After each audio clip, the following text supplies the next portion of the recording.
சகரியாவின் பாடல். மௌனம் கலைந்தது. யோவான் ஸ்நானகனின் அப்பா சகரியா ஆலயத்துல தூதனை நம்பாததால ஊமையானவர்.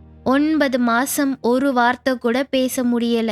குழந்தை பிறந்ததும் அவர் வாய் திறந்தப்ப வந்த முதல் வார்த்தைகள் என்னன்னு தெரியுமா? அவர் தன் கஷ்டத்தை சொல்லல, இஸ்ரவேலின் தேவனாகிய கர்த்தருக்கு ஸ்தோத்திரம்னு பாட ஆரம்பிச்சார்.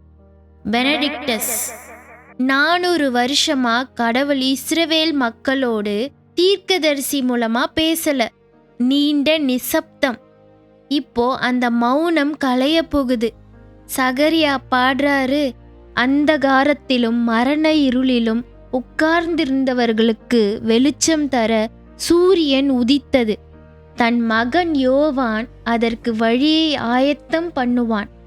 பின்னாடியே மேசியா வராருன்னு தீர்க்க தரிசனமா சொன்னார். நம்ம வாழ்க்கையிலையும் சில நேரம் கடவுள் அமைதியா இருக்க மாதிரி தோணும்.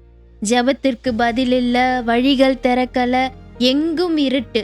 ஆனா சகரியாவின் கதை சொல்லுது, கடவுளின் மௌனம் நிரந்தரம் இல்லை. அவர் பின்னணியில நமக்காக பெரிய காரியத்தை ஆயத்தம் பண்ணிக்கிட்டு இருக்காரு. விடியாத இரவு எதுவும் இல்லை. அந்தகாரத்தில் இருக்கிறவர்களுக்கு ஒளி வீச இயேசு வரார். நீண்ட நாள் காத்திருப்புக்கு பிறகு வர பதில் பெரிய மகிழ்ச்சியை தரும். சோர்ந்து போகாதீங்க.